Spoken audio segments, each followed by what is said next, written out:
Hey, welcome to Holistically Hope with Rachel Pontillo. I'm Rachel Pontillo, and today I share with you part one of my two-part interview series with the wonderful Sarika Cernahouse from naturallylivingtoday.com. Sarika is also the author of The Funky Kitchen, and she is a licensed acupuncturist and traditional Chinese medicine practitioner. We have got so much to talk about today, so let's get right to it. Hi, Sarika. Thanks so much for joining us today. Oh, thank you so much, Rachel. I'm so thrilled to be here. So I'm really excited to share today about TCM and acupuncture and how that relates to skincare and overall health and wellness. And I'm just thrilled to have you on the show. Thank you, thank you. Me too. Awesome. So I want to start with kind of the obvious question with acupuncture in the context of skincare. We hear an awful lot about it now as an alternative to Botox, facial acupuncture. Sure. But we know that it can obviously benefit the skin in other ways too. I would love if you could talk a little bit about both the anti-aging, I hate that term, the anti-aging form of acupuncture, but also what other ways acupuncture is used to benefit the skin. For sure. Well, I think one of the neatest things that acupuncture does is it allows for the body to get into a state of total relaxation. And so whether we're doing a full body treatment for someone or we're just doing a cosmetic acupuncture treatment, and I have to say when I do that, I'm also doing body points for someone. What we're getting into at that point is we're allowing the body to go from what would be a sympathetic override, which is where most people are most of the time, where they are moving, they're shaking, and they're not relaxing and rejuvenating and regrowing.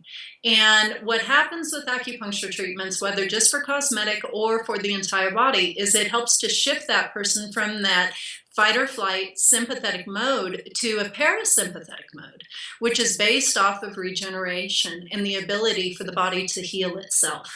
And so much of what we see in the wrinkles and the character of a face is the emotional content and oftentimes the fear and exhaustion that a person is holding. And so if we can get that person to relax at that very sublime, deep level, that alone is going to help with the holding patterns that we have in our faces. So on a global perspective, that's one of the really fantastic things that acupuncture does. I mean, I get done with my treatments for patients, and one of the diagnostics is you check the pulse. And obviously you also are just watching that person and you're watching how their breathing changes. You just feel the sense of shift of energy that's happening within them. And inevitably, when we get done, I check the pulse again and it's way more balanced than when we began. Wow. And I just tell the patient, you did such a good job because it was them doing the changing. It was them that was allowing the healing to happen. I'm just there to kind of direct traffic.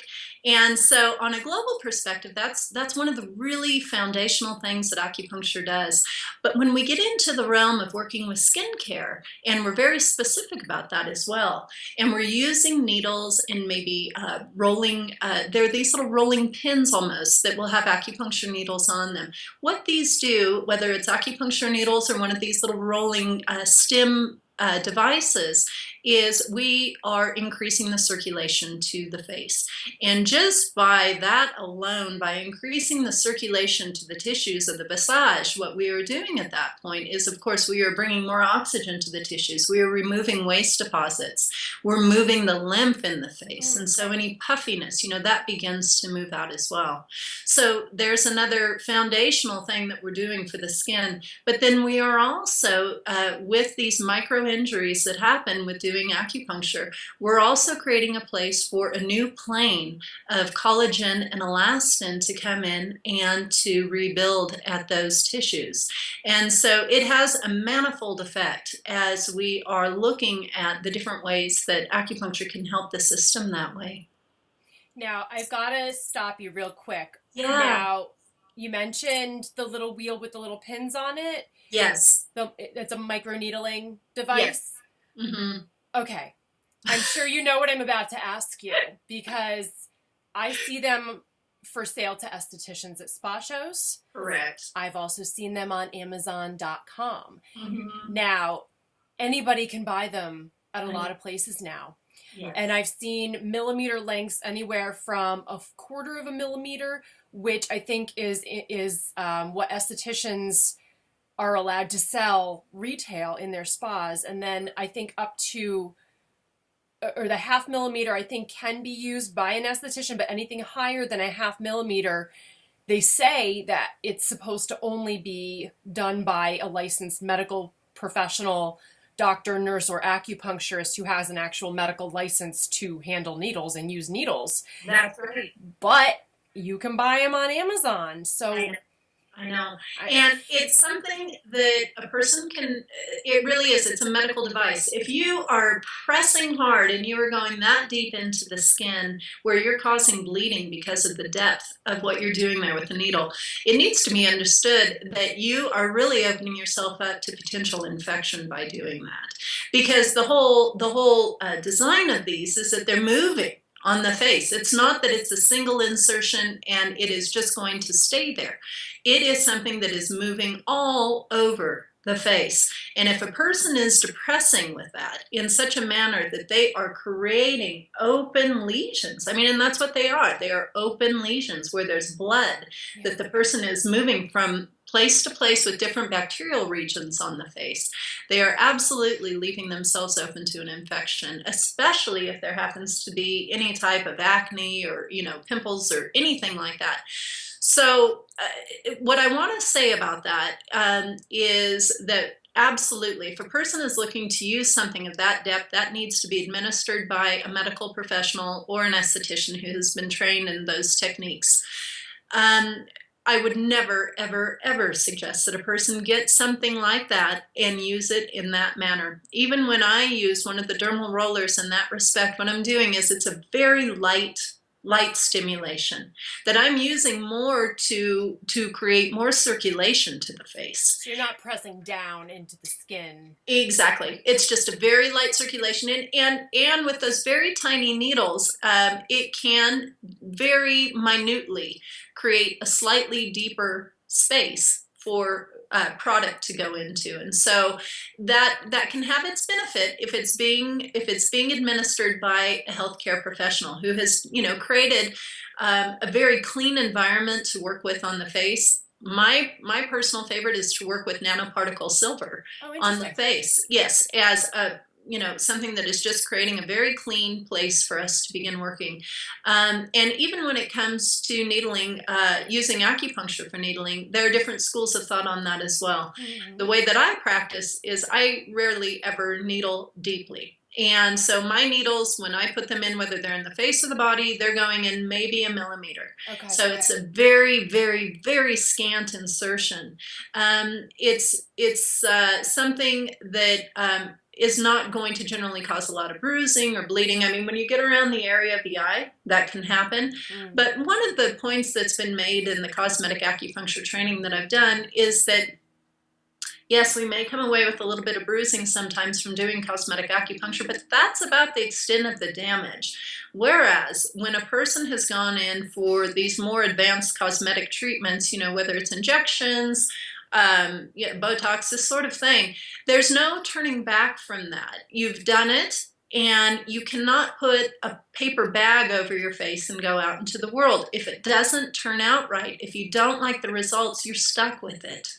And it's a real point of no return. And so that's such an important difference, I think, between, using natural therapies like cosmetic acupuncture and certainly using, just good skincare techniques, using oils and things like that. Absolutely. I mean, with those procedures like Botox or fillers, not only can you not predict how your own body is going to react to the toxins or the chemicals, right, but they're also, each and every single one of them is technique dependent. So just because one doctor or cosmetic nurse knows how to do Botox really well does not mean they can do fillers really well. That's right. And vice versa.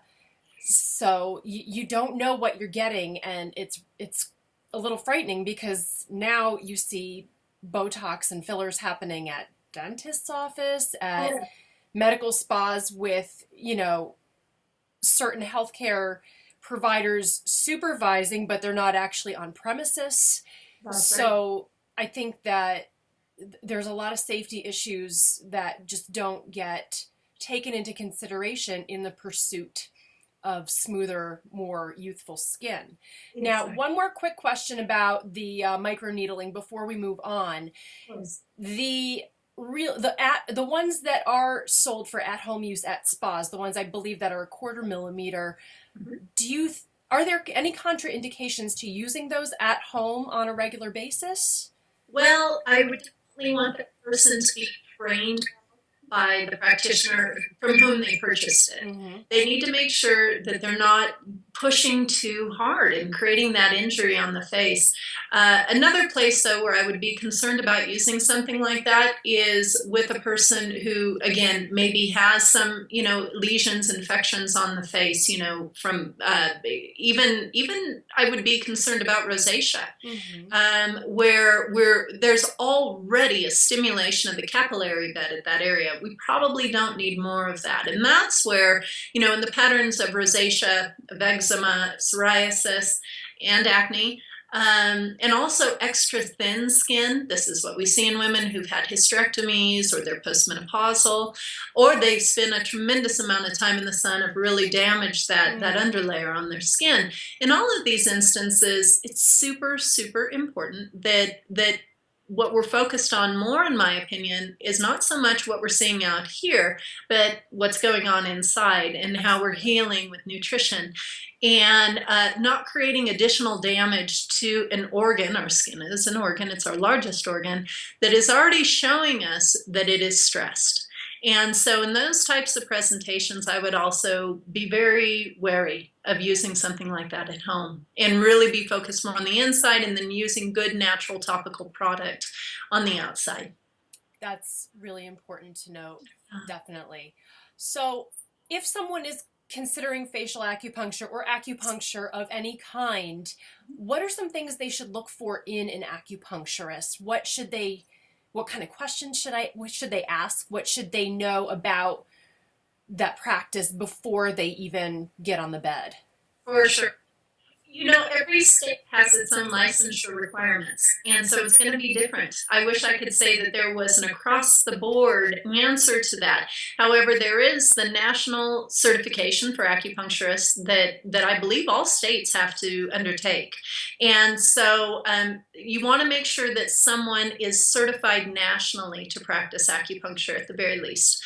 And if your state requires licensure, so I'm licensed to practice in California and Arizona, and so in both of these states, I had to pass licensing requirements. So you want to make sure that that person, if the state requires it, that they're licensed as well. It's an additional hoop that somebody needs to go through.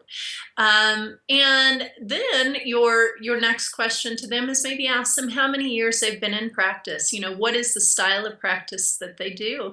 And who are the types of people and types of presentations that they find that they most work with? And then I think, as anything in life, one of the biggest things is how you feel with that person. I think it's incredibly important to find a person that you resonate with. And in some areas of the country, there just aren't that many acupuncturists. Yeah. In California, we have plenty. In Arizona, we have plenty. And so it's not so hard to find someone that kind of fits your style. I practice with a home office. I don't advertise. No one should know that I practice acupuncture other than the fact that they come to me through referral. Wow. And I have a very busy practice. Excellent. And so I know that the people coming to me, I'm probably already going to have a connection with because I have a connection with someone close to them. And so a referral coming from someone close to you whom you trust is another great way to begin to build that rapport before you even meet. That's so important. So It is. Yeah, I think that's a really important point because some people might just go to the internet to find someone, and then you get to that office and you get just a negative feeling when you walk in, and then you have to go back to square one. So Yes. asking someone who already has a relationship with an acupuncturist would be a good start. It is, acupuncture is something where, it certainly is the way I practice it, there is a lot of personal interaction that I have with my patients. The emotional content of a person's life is a very important component to understanding how to help that person. And so you want to feel safe and confident with the practitioner that you're working with. It's very important that the practitioner be on kind of the same wavelength as the person who's coming to see them, that there is that connection there's going to be synergy that happens in the relationship. Definitely. I think that's something that's really special about traditional Chinese medicine in general, is that because it works along the energetic meridians of the body rather than just an isolated organ or an isolated symptom, it the energetic connection between the patient and the practitioner really has to be in alignment for the best benefits to happen. I love that. So, speaking of Chinese medicine, you are a practitioner of traditional Chinese medicine. Can you share a bit about how TCM approaches skincare and skin health versus how a Western medical modality might do so? Absolutely. One of the great things about Chinese medicine is that, as we've alluded to, here we are, we're talking about the emotional content of people's lives. It covers everything. Nothing is left out. It truly is a holistic system. And one of the ways that we kind of parse things out is through what is known as the five element system. And when it comes to the skin in the five element paradigm of traditional Chinese medicine, that is the flower of the metal element. And internally, the metal element is the lung and the large intestine in terms of organ function. But the way that it presents on the body to the outside world is through the skin. Another example of that, just to kind of give you some more framework, is that the wood element in Chinese medicine is indicative of liver and gallbladder function, and its flower to the world is the eyes. And so there are different ways that we kind of correlate information to different organ systems. And it's interesting because now in Western biomedicine, what we see so often is that when we talk about issues related to the skin, again, as I'd mentioned earlier, if we're talking about psoriasis, eczema, if we're talking about acne, oftentimes what Western medicine is beginning to recognize is this has a direct connection to what's going on with the epithelial tissue within the gut and other disturbances of bacteria within the inner body, inability to break down foods properly. Well, when the body is impeded in some way in its natural flow of release from the body, and that's the normal exit pathways of the large intestine, the small intestine, the lymph. When everything starts backing up a little bit too much, one of the other exit pathways that the body will use is the skin. And so it's very interesting to see this kind of coming full circle with medicine now, where it's recognized that, whoa, to take care of this, we have to take care of the inside. And so traditional Chinese medicine, I think it would be very common for most practitioners if they're seeing that there is some kind of disturbance on the skin, they want to really look and see what's going on internally that way. Hey, thanks so much for watching today. Make sure you check back soon for part 2 of this interview with Sarika Cernahouse. And make sure in the meantime, you come on over to holisticallyhope.com and naturallylivingtoday.com for more great information. This is Rachel Pontillo, and I'm signing off for now.